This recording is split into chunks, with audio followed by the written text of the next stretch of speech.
Thank you for staying with us. It's still VOP this morning on Voice of the People Television. And this is the newspaper segment that is the analyzing of the front page.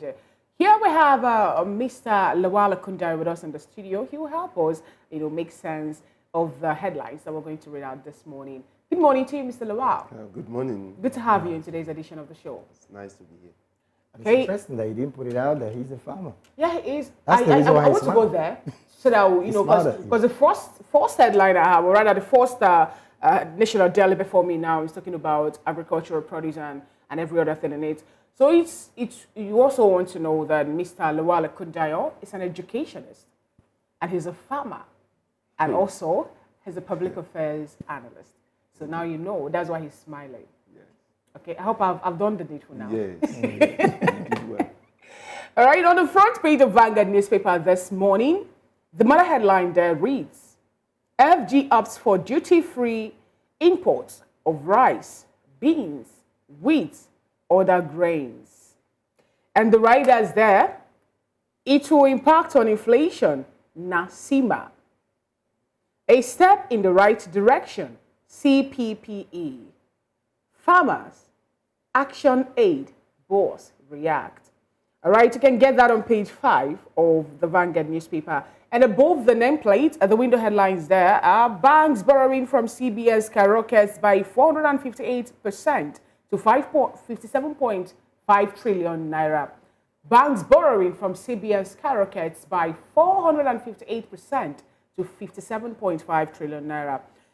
72 hours after abduction, fate of Kaduna journalist remains unknown. That is on page 28 of the Vanguard newspaper. Zenith Bank wins Best Commercial Bank in Nigeria and Best Corporate Governance Awards. UBA's GMD appointed chairman, body of banks CEOs. And just beneath the major headlines, I have the pictorial of grains like rice, beans, and all that. We have another headline there that reads, end of the road for 9 billionaire kidnappers in Lagos. End of the road for 9 billionaire kidnappers in Lagos. Court bars River CJ Clark from accepting Amewule's impeachment notice. That's a quite interesting one. It's also part of what we'll be looking at this morning during the course of the program. Scarcity. NNPCL blames logistics flooding as petrol queues grow longer. That is on page 20 of the Vanguard newspaper, and it's also part of what we're looking at again this morning. And the last but not the least is on the sports, where we have Team Nigeria ready to soar at Paris Olympics. And those are the headlines we have on the front page of the Vanguard newspaper this morning. Mr. Lawal, which of those headlines would you want to react to? Of course, the farming, the government opting for import. Duty-free import of rice and other grains. 150 days duty-free import. Do you think that will make enough impact? It's just a short time impact, and it will have a negative. 150 days, that's like half of a year, almost. It's a short time impact, and it will have a negative effect on the economy in the long run. How so? Okay. Because the reason why we are having scarcity, we're having inflation, food price going up in Nigeria is because the farmers are being chased out of the farm. Okay. It's not because we don't have space, land to farm. Right. Farmers farm, but herdsmen, bandits, and so many are chasing them out of the farm. That's the primary reason why we have food scarcity. So the little they are able to harvest, so many mouths is chasing it. That's why we have the price going up. So we all know what is causing it. And that is what we should address. So you have the opinion that the government should tackle the insecurity issue and not open the border for free importation of grains? No. Because if you do that, you are going to completely kill most of the farmers. That means they won't be able to go back again. But if you tackle the insecurity, then what they cannot grow or what they cannot meet up is what you are going to import to support, so that you can always protect the local farmers. But if you just open it just like that, then most of the farmers will stop going to farm. Now, you know that part of the reason of we have insecurity in Nigeria happens to be the clashes between the farmers and the herders. And with the way this present administration is going about it, talking about state governments giving lands for grazing and all that, do you think this issue of insecurity will be quelled at any time in Nigeria? The government, you get it, they don't, I don't understand why they keep talking about the grazing land and Fulani, whatever. I don't know why they are giving them some kind of special priority. Why? They are businessmen now. Okay. So why are you giving them special priority? They are rearing cattle for business, and we have laws in the land. So if they break the law, they face the law comes down on them. If I own my land, and you send your cattle to my land to destroy my land, and I complain to you, you are telling me you want to give the cattle rearers that destroy my land, grazing land. So when you give them, when you give them their own the grazing land or whatever, that means me too, I can go to their own grazing land and destroy their cattle. If I go there and destroy their cattle, what are you going to do? Are you going to give me land for farming? Some quotas also have the opinion that the duty-free importation on, like the grains, the rice, beans, and wheat, is also a way for Nigerian government to open up their borders, which they've shut, especially that of the Benin Republic for some time. We know that on Sunday, the President, Ahmed Bola Tinubu, was re-elected as the chairman for state and government and of ECOWAS. So do you also think this is a way for them to mitigate the issues happening in ECOWAS for people who have left ECOWAS, like the Mali and Burkina Faso and other junta-led countries, to come back to the bloc? That's not it. That's not. Because one thing is this, like when former President Buhari, blocked the border, I was against it. I openly against people. I said, no, it's right. I told them, this is ECOWAS. It's going to affect us seriously because we are the giant of Africa. Everybody's coming to us to, do business, and if you close the border, it's going to affect us. It seriously affects. It's one of those things that causes a problem in this country. It's one of those things. How do you mean?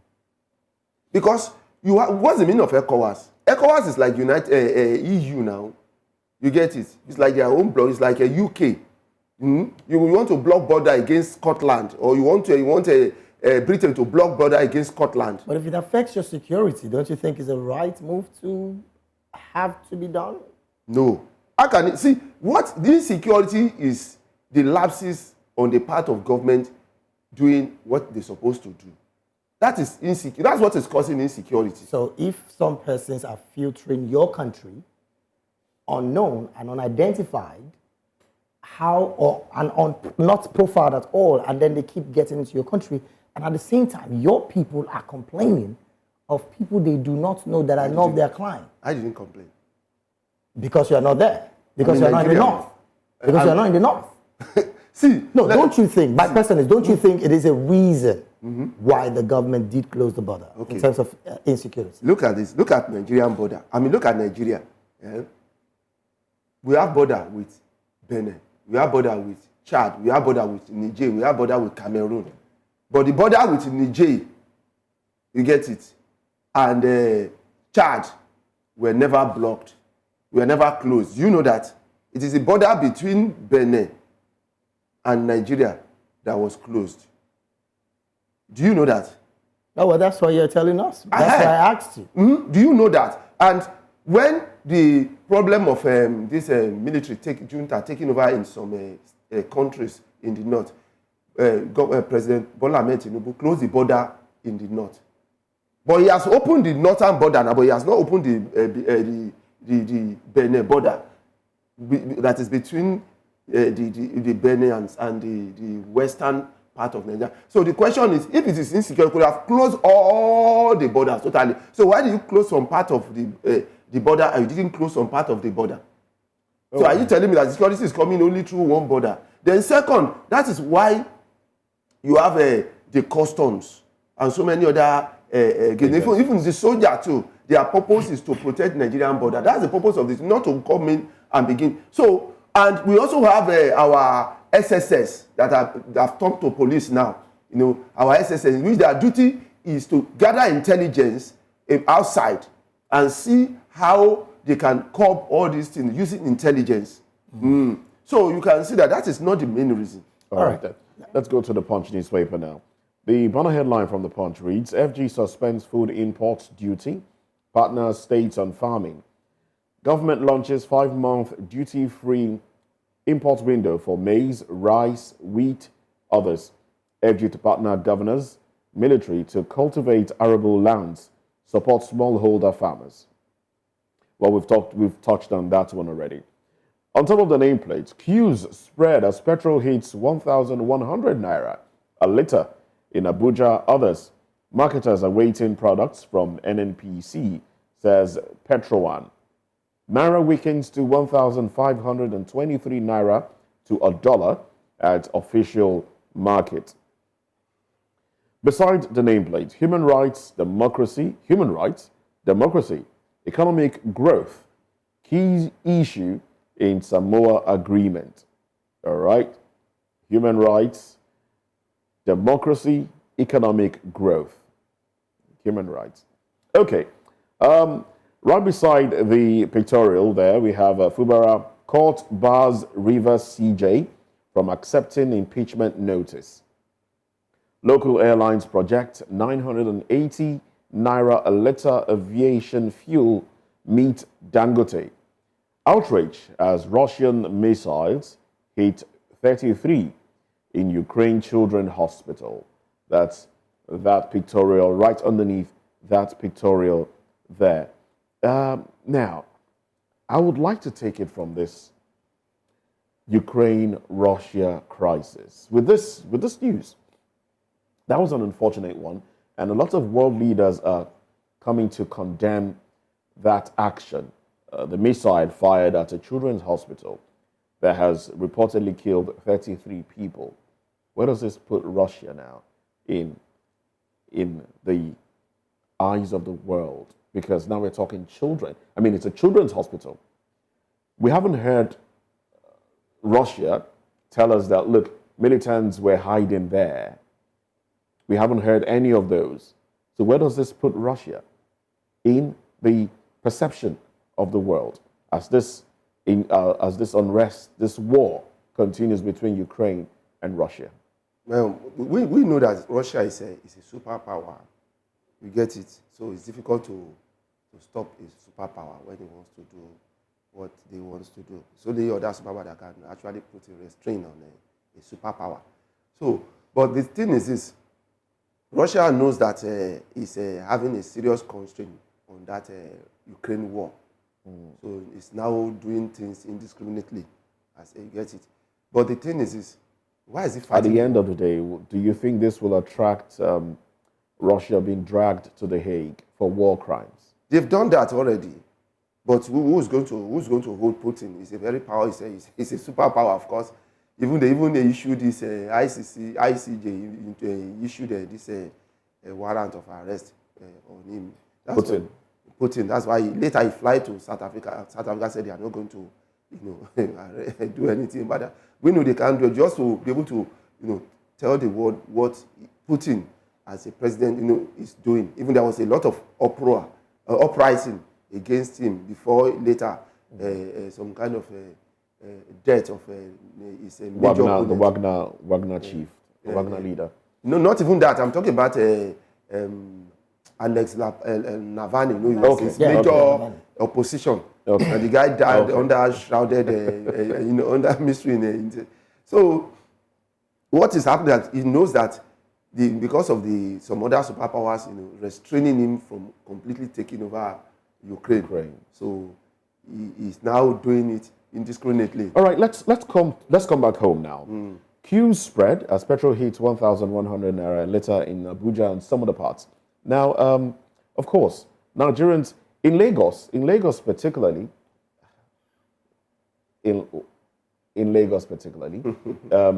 petrol has been moved from depots from Apapa in Lagos straight to Abuja, just to reduce the queues in Abuja, and that has also caused the unavailability of petrol in Lagos, which has brought back queues in Lagos. And now Nigerians are saying this is a ploy to increase the price of fuel. Which they have done already. I bought it on Saturday. No, but this is not an announcement from NNPCL.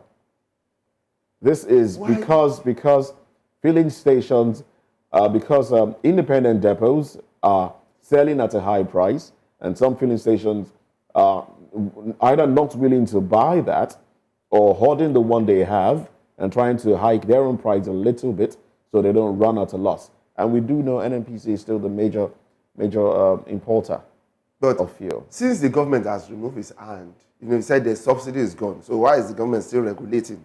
It's a free market now. And why is the NNPC still building one importing? They should import. They can't fix price again now because. Okay. Anyway, let's not go too deep into that one, as it is one of the conversations we'll be having this morning. And please, there's something I want to say, so that people don't misquote me. I was talking about that import duty waiver on rice, beans, and grains and all that. See, I am not saying it's not. It's not good.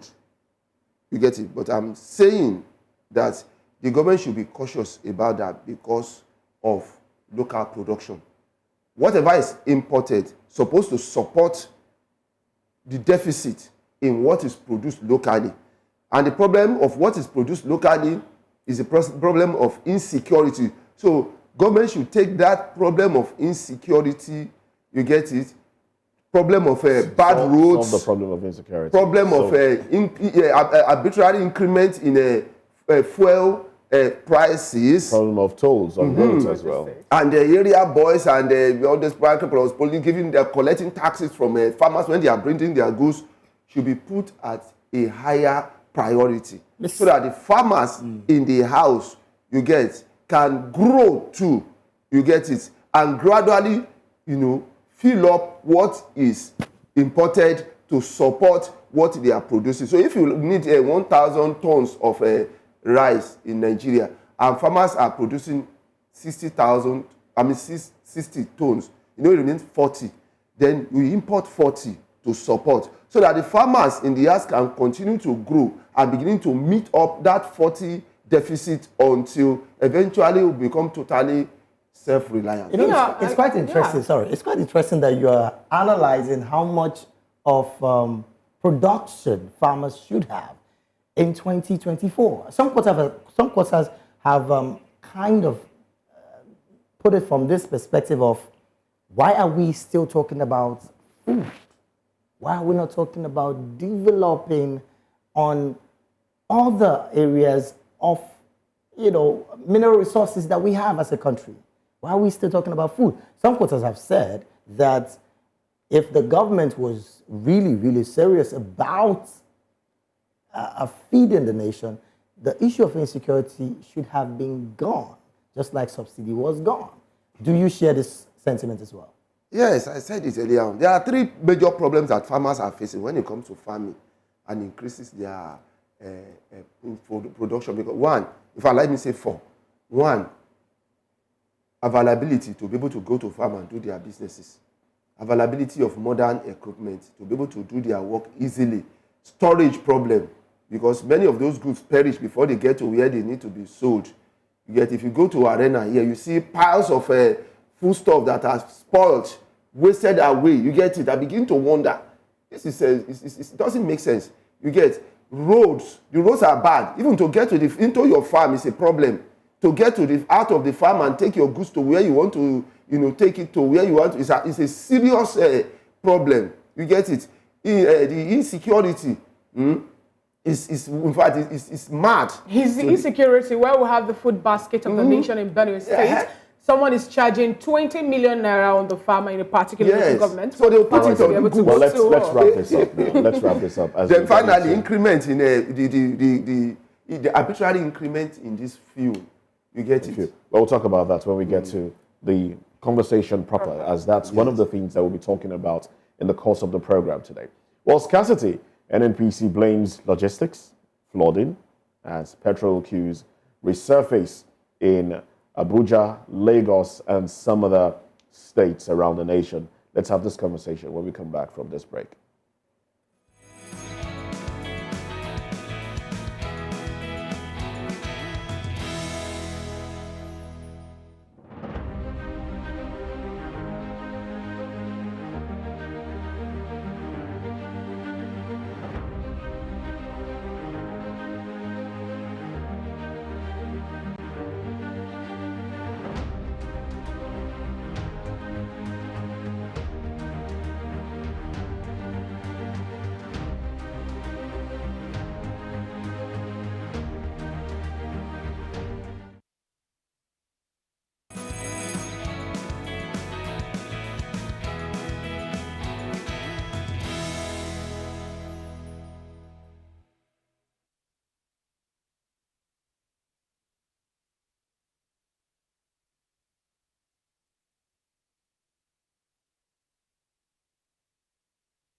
Well, glad to have you back. It is still VOP this morning, right here on Voice of the People Television. Now let's get to the conversation proper. The NNPC Limited attributed the ongoing acute petrol scarcity to logistics challenges and flooding in coastal areas.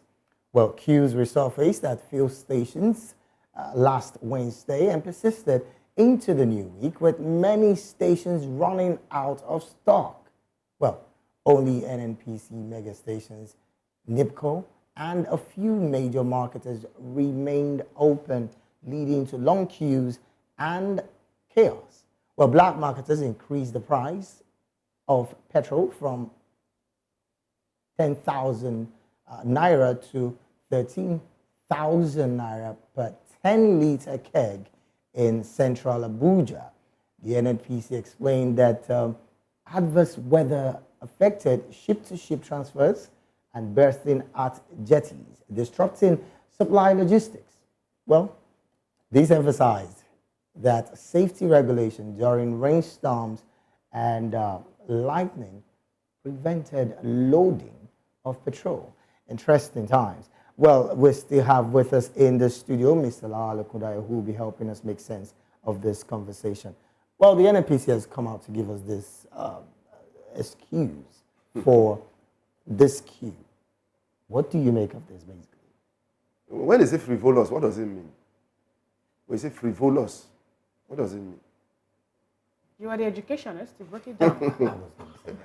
See, that's why we live in part of the world in which excuses and blames are what they use to run ministries. Excuses and game playing and whatever. I don't the NNPC what's the name of the MD or the Milikiari. Yes, I don't. That man needs to be questioned.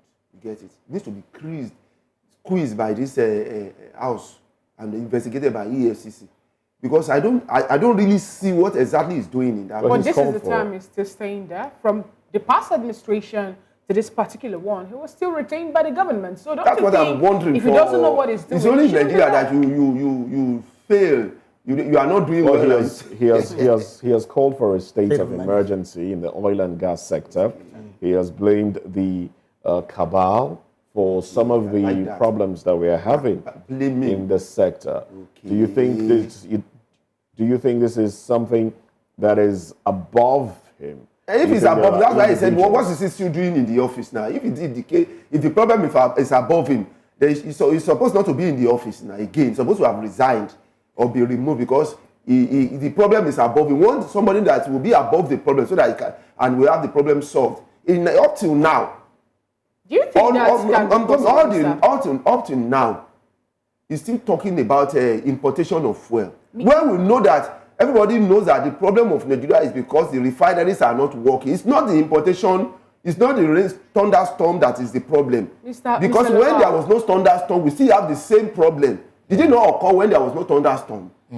Mr. Lawal, the number one man in Africa, talking about the richest man in Africa now, happened to be a Nigerian, Aliko Dangote, who also built a refinery here in Nigeria. And he was of the opinion that the cabals and the things that happen in the oil and gas industry cannot even be equated to what is happening in the drug cartel.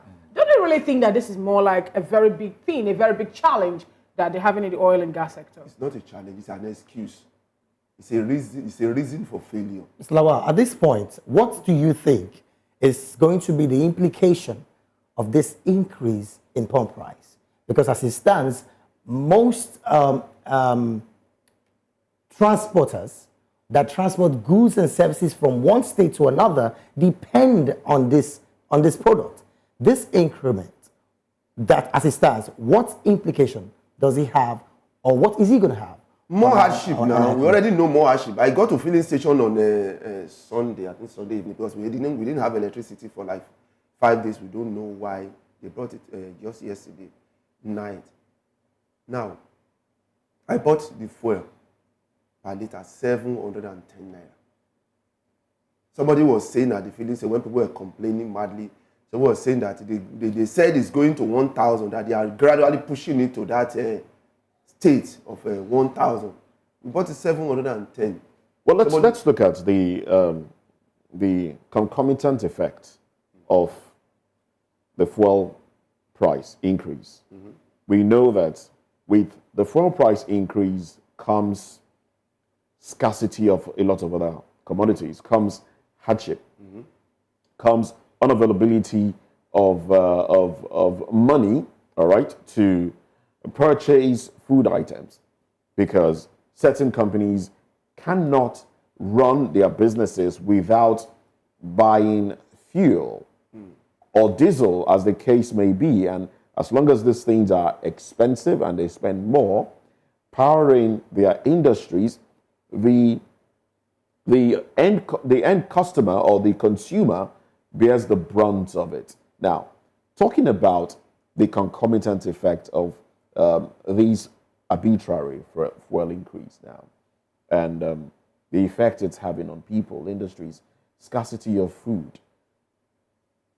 What does this portend, really, if there is another increase in fuel? Because like I did say during the paper review, I asked that certain quarters are saying this is a ploy by government to increase the price, in as much as NNPC has not stated an actual amount. I mean, NNPC has been the one pegging the price of fuel. In as much as they haven't stated an amount, do you think this truly might be a ploy to increase the price of fuel? And if that be the case, what does this portend for the economy? It's going to make the economy worse. You already know, like I said earlier on in agriculture, you get the farmers depend a lot on fuel and electricity. Now, since electricity is very bad because it's getting worse, that area, they have shifted almost all, in fact, entirety of their power production into fuel. Now, we are talking about already inflated price of foodstuffs. That means it's going to increase more. That one is sure. Where does that leave an average Nigerian? More hardship now. I told you how much I bought for 710. Everybody was groaning there. You know, in one of the papers yesterday, we saw that a socioeconomic group were of the opinion that Nigerian youths are the ones having so much pressures on them as regards the untold hardship that Nigerians are passing through. Even this morning, we also saw a man climb a mast in Katampe in Abuja threatening to end his life if the government did not really listen to the 5-point agenda he mentioned. And in that 5-point agenda, he talked about bringing back a fuel subsidy. But this country told us, or the present administration said that there's no fuel subsidy again. But we have the Minister of Finance, in the person of Wale Edun, talking about Nigeria spending 5.4 trillion naira in 2024 alone on fuel subsidy. Now, if this keep on happening, what do you think Nigerians will do? That means they are telling Nigeria that there's no hope. You get it? They are telling Nigerians there's no hope. Because to increase minimum wage is a serious constraint on the government. But the government taxes are increasing, commodities are increasing. I like the fact that you mentioned the tax and, of course, government policy. The NNPCL has come out to say that the reason why there has been this queue returning back to fuel stations is as a result of the flood. In other words, what that means is navigation of some of the trucks carrying the commodity is as a result of bad roads. Isn't this a bullet being shot at self by this present administration? Because when you say flood, thunderstorm is the reason why you cannot move commodity from point X to point Y, does that not simply tell the nation and the people that we have very terrible non-motorable roads that should be carefully looked at? What you have said is true. It's true. That's why when somebody was when the administration was doing 1 year in office, I was saying that you should mention one ministry that is actually working. Just give us one ministry that is actually working in the government. that is improving? None. I've not seen which of the ministry is improving. They are not improving at all. There is a depreciation going on in so many of these ministries. And the government will come up and tell us so many reasons why there is a failure, justifying failure. That is what is going on. We all know that the problem we are facing in this country as regards to fuel is because we are still importing fuel.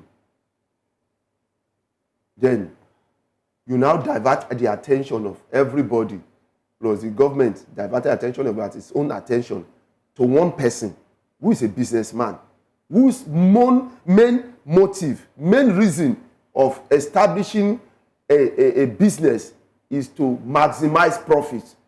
You get it? You gave him all the things he needs to build a refinery, and he built the refinery. You know, he's a businessman, and the totality of a businessman is to maximize profit at anyhow. And then you divert your attention as a government and the attention of everybody as hope. Their hope is on that man that is sole reason for establishing a refinery is to maximize profit. So that what are we going to gain from? Even if Dangote refinery is working 24 hours, is working at 100 capacity, Nigeria will still grow because the businessman's main motive of business is to maximize profit. We just told that. So what are we going to get from that? Now, we have NNPC Limited. We have a Ministry of Petroleum. And the two of them, you get it? Two of them cannot even build one tiny, that is not even bigger than this studio, cannot even build a tiny refinery it cannot even produce, let me say, 100 liters of fuel per day. And they say, okay, we have built one that is producing 100 liters of fuel per day. Just 100 liters. They cannot even build it. Hold on to your thought, okay? We have Barrister Henry Ekine, a human rights lawyer, joining us virtually. Good morning, Barrister. Yeah, good morning. Thank you for having me. Good to have you in today's show. It's my pleasure to be with you. I believe we've been following the course of the program, but we're looking at NNPC telling us that flooding and thunderstorm and all that happened to be a logistic challenge. Also happened to be the reason we have fuels queue in filling station resurface in Nigeria. Now, isn't it laughable, Barrister Henry Ekine, that a country that happened to be part of the oil producing and exporting countries in OPEC now in this world still imports fuel and other petroleum commodities?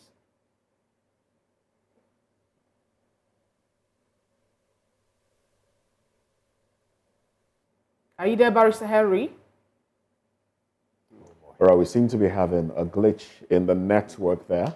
Well, we do hope that we will be able to reconnect with Barrister Henry Ekine, who is joining us from Rivers State, I think Port Harcourt precisely. Well, excuse me. Let's try to reconnect with him, and then we'll get his thoughts on this. But in the meantime, while we wait to reconnect with Barrister Henry Ekine, now let me ask you, Minister of Agriculture, we're talking, the state of the nation, basically, in the food security and the state of the nation. Now, the Minister of Agriculture and Food Security, Abubakar Kyari, has said that government is doing all it can to ensure that no Nigerian goes to bed hungry. And that's part of the reasons why there is the 150-day window, duty-free window for the importation of certain items like maize, wheat, husked brown rice, and cowpeas. First off, are these the things that Nigerians, how important are these materials really? I'm talking wheat, husked brown rice. Are these what the common man feed on? Well, hold that thought. Let's hold that question, hold that thought. Let's get back to Barrister Henry Ekine, because we've just been informed that he has joined this conversation. Oh, well, apologies for that. Anyway, let's hear you now. Take the question again.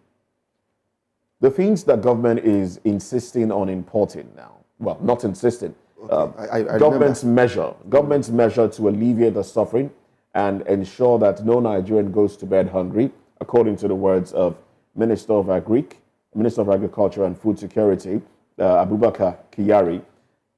250,000 metric tons of wheat, 250,000 metric tons of maize, husked brown rice.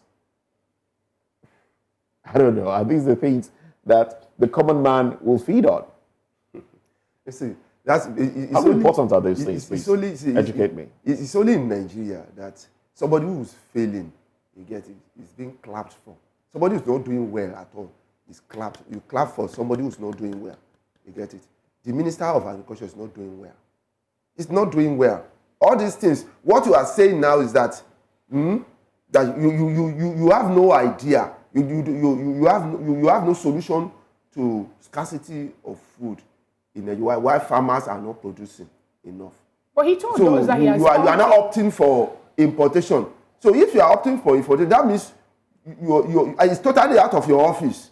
Because you are not the Minister of Importation. You are Minister of Agriculture. So if you are talking about importation, that means you are talking something that's totally out of your office. Mr. Lawal, the Minister of Agriculture, your office has collapsed. He said that 309 billion naira was what this present administration have spent on agriculture in just 1 year.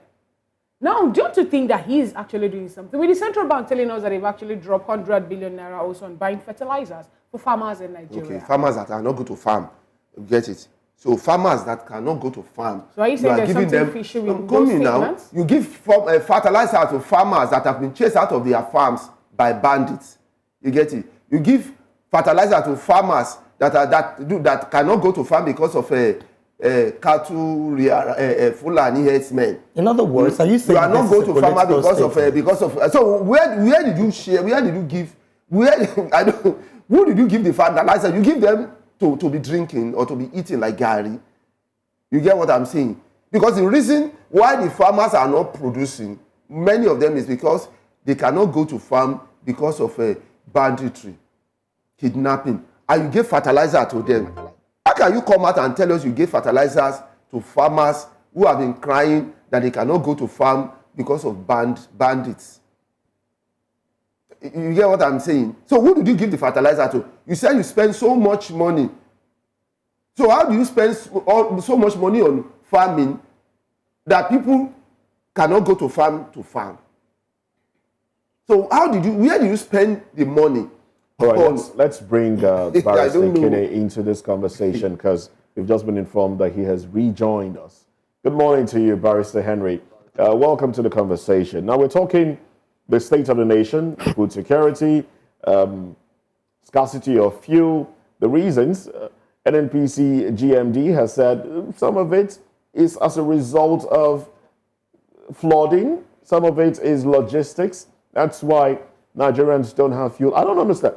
What is the situation of filling station and queues in Port Harcourt? Is it as bad in River State and Port Harcourt, where you are? Is it as bad as what we're experiencing in Lagos? Because what we are experiencing in Lagos is not palatable. Abuja is also hard hit at this time.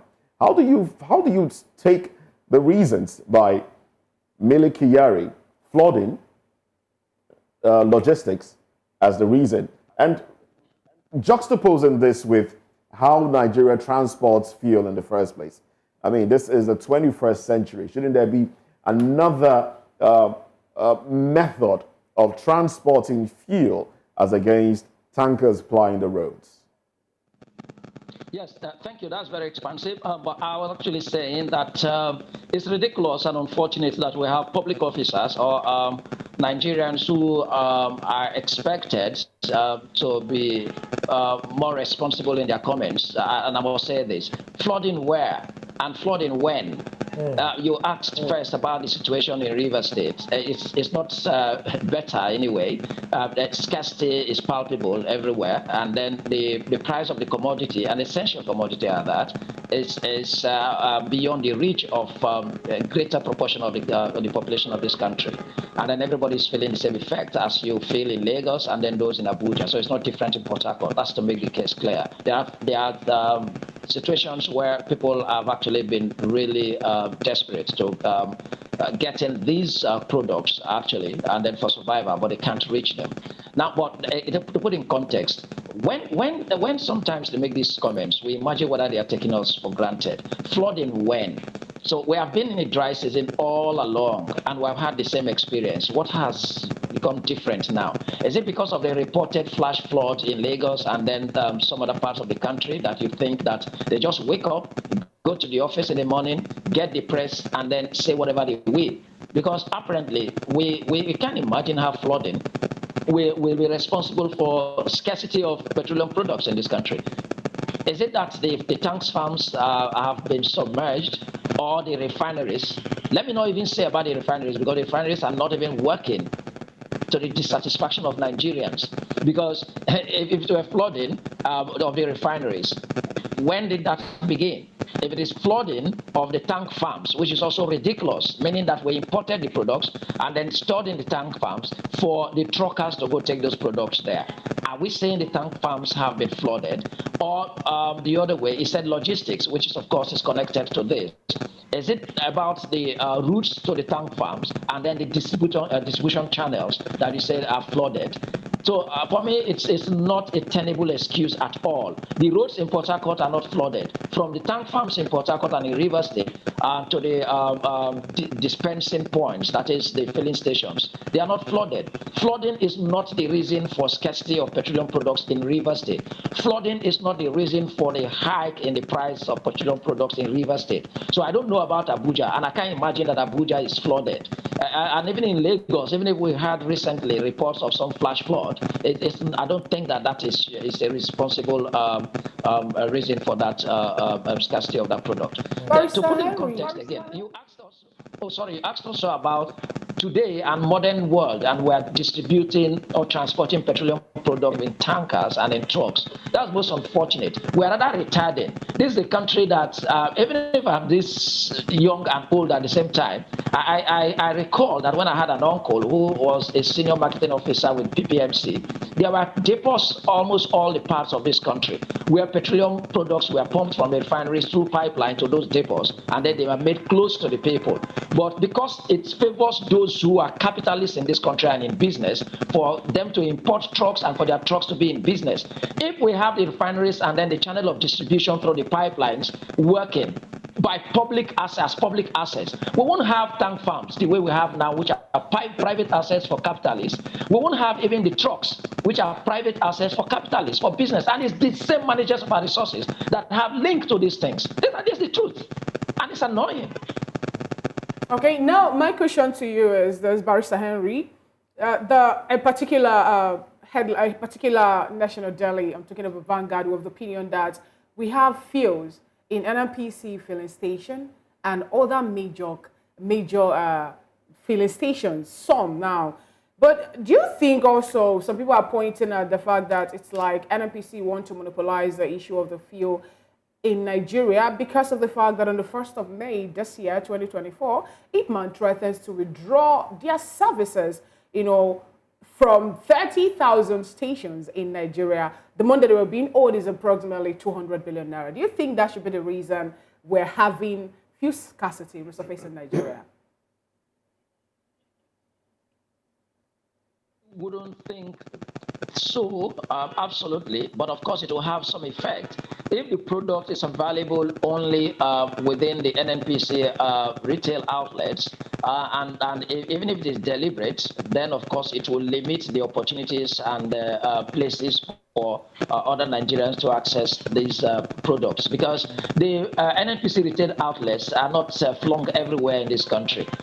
In Port Harcourt, perhaps the entire state, you may find such outlets, one or two places, apart from the franchise that they have had with other smaller private stations. But The Independent Petroleum Marketers Association is very pivotal, very crucial in the distribution and management of distribution of petroleum products in this country.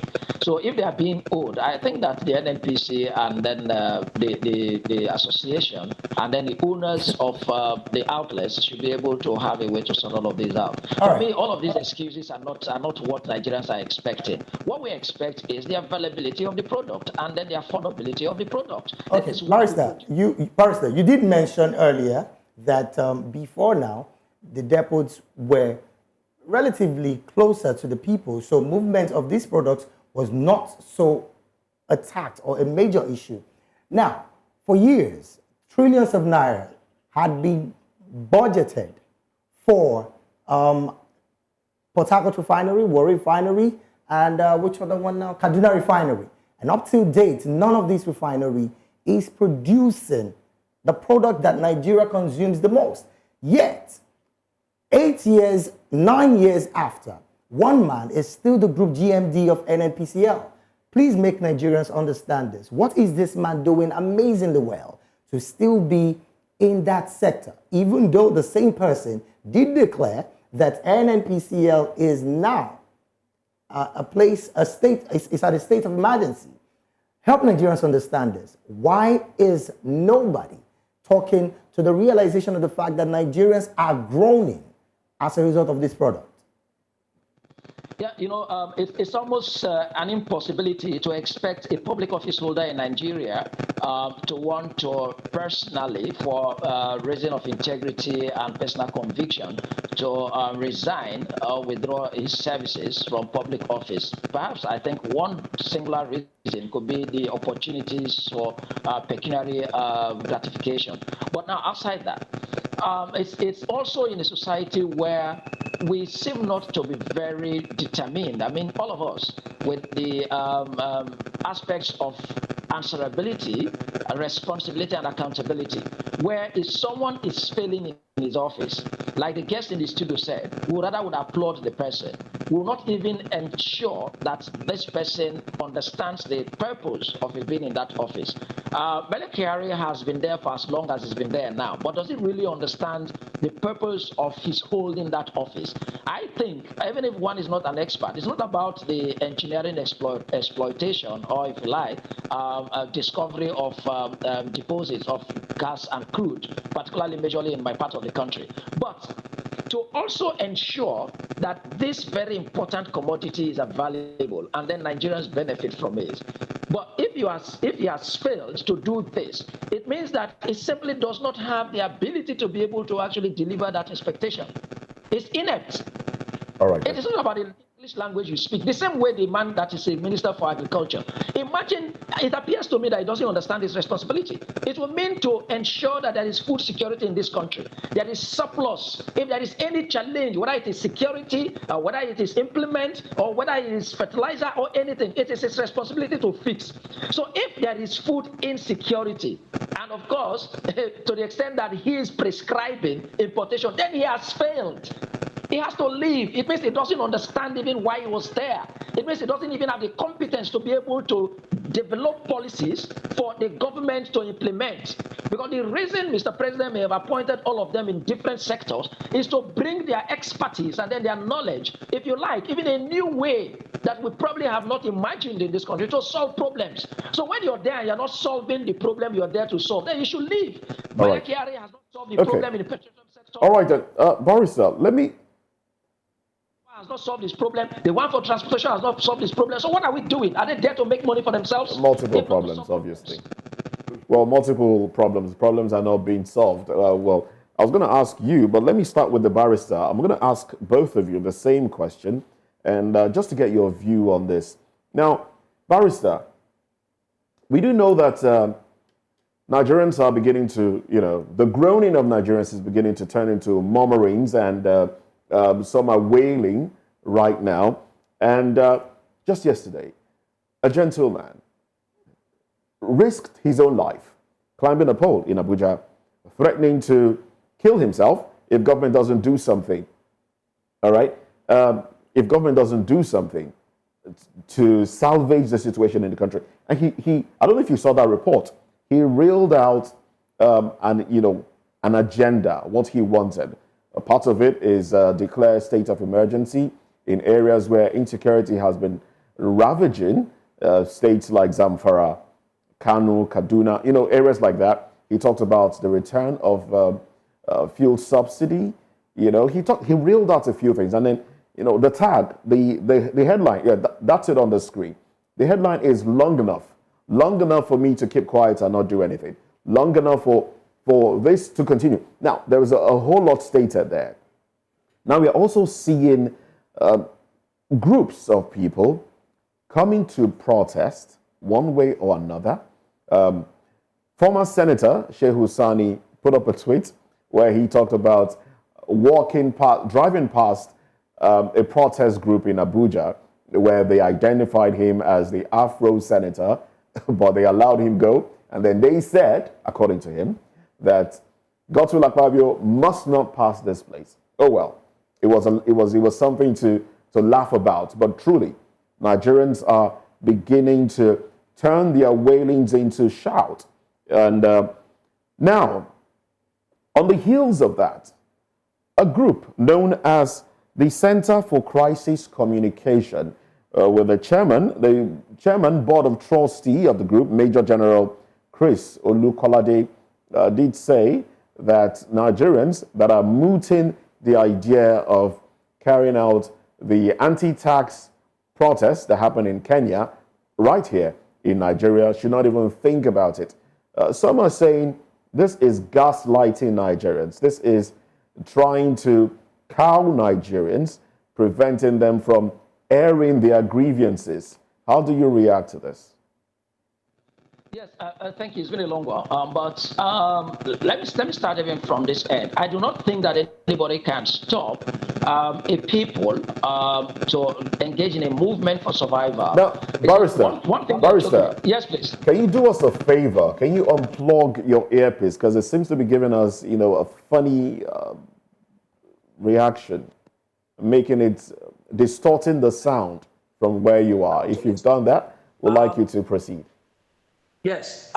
Beautiful. I think that Beautiful. From the end, the last point, taken from the last point, there is no stopping a people who already have got to the point of no return. I think perhaps only when we haven't got. Oh boy. Oh boy. Oh well, probably the weather. Probably the weather. Well, it's been raining and that's affecting network. Now that's another thing. That's another thing. Oh well, if the barrister's back, you may proceed, barrister. Can you hear me? Yes, we can now. Oh, there. Yeah, yes. I was saying that.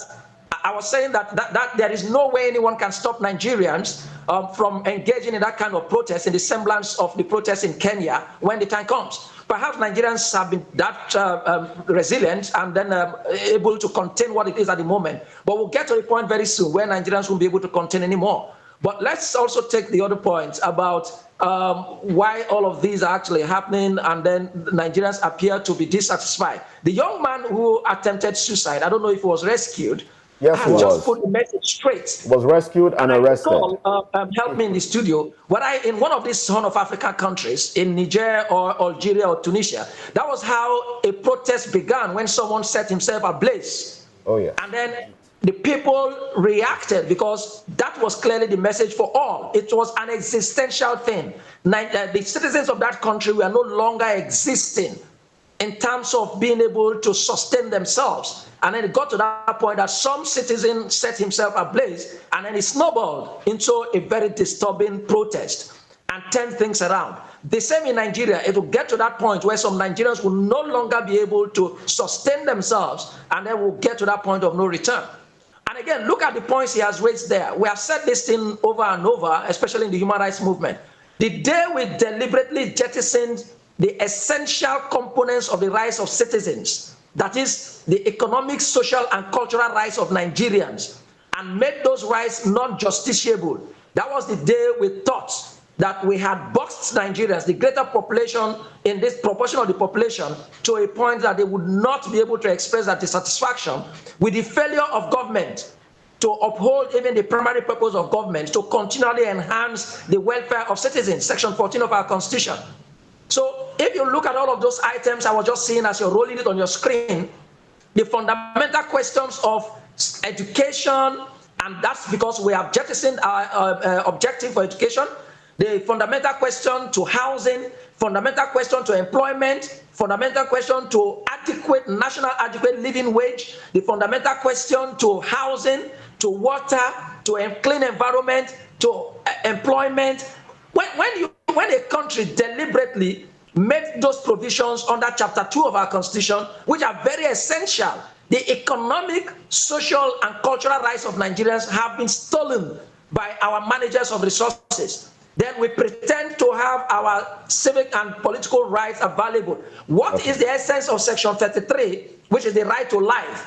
When expanded in interpretation, you do not have a right to health care. You do not have access to health care. You do not have clean environment. You do not even have food to eat. You will die. So these are the issues fundamentally that I think Nigerians, we have to wake up and early enough to be able to insist that the provisions of Chapter 2 be made justiciable, so that we begin to hold managers for our resources accountable in those directions, that they must provide those essential existential needs for Nigerians. All right, then. Thank you very much. That was an elaborate one. And I like the way you capture all the questions and, you remember them and drop answers to them. Now, unfortunately, Lawal Kunayo, I would have loved your take right now, but I would appreciate if you can hold that one on one hand as we get into the other conversation, and we'll get your take before the end of the program as we give a roundup of the topics discussed so far. Now, let's take a break. When we come back, Fina. Pro-Wiki Assembly issues Subara 7 days ultimatum to resubmit 2024 budget. That is what we'll look at after this quick break.